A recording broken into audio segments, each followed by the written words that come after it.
ఇవన్నీ కలిపితే మీరు చూస్తే tariff increase 16,699, true up or fuel surcharge.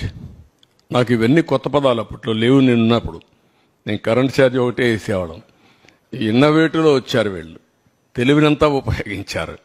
అందుకే ఇక్కడికి వస్తే true up or fuel surcharge అన్నాడు. 5,886 కోట్లు వేశారు. ట్రూ అప్ ఛార్జెస్ అన్నారు, 3,977 కోట్లు వేశారు. ఎలక్ట్రిసిటీ డ్యూటీ 5,604 కోట్లు అయింది.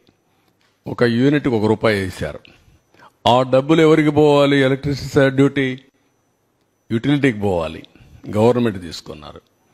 గవర్నమెంట్ ఇవ్వవలసినటువంటి టారిఫ్ వేరియేషన్ ఉంటుంది. అగ్రికల్చర్కు మేము గ్యారంటీ ఇస్తాం, అది గవర్నమెంట్ పే చేయాలి, అది పే చేయలేదు. గవర్నమెంట్ పే చేయాల్సింది పే చేయలేదు.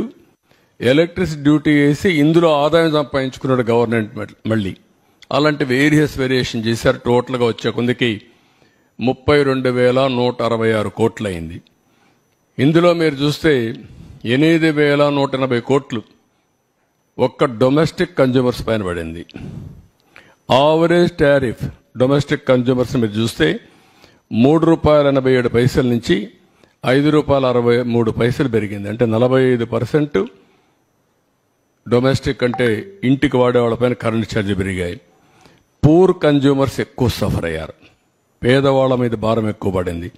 అంటే 78-99% వాళ్ళ మీద పెరిగింది.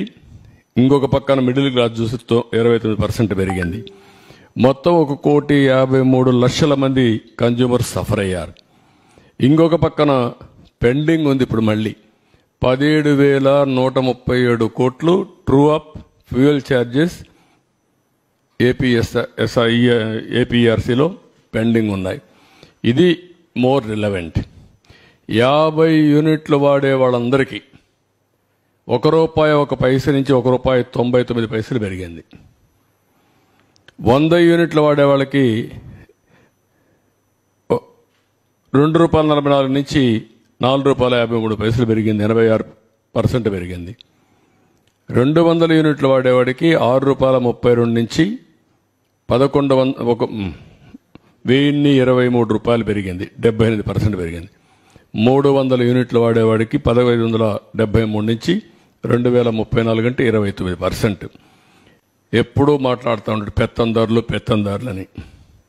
ఈ పెత్తందారు చేసిన పనికి పేదవాడు చితికిపోయే పరిస్థితి వచ్చింది. పేదవాడి మీద భారం పడింది. పేదవాళ్ళు నడ్డి విరిచే పరిస్థితికి వచ్చాడు. అన్నింటికంటే ముఖ్యంగా 50 యూనిట్లు వాడిన వ్యక్తులపైన 98% పెంచారు. 100% భారం మోపారు.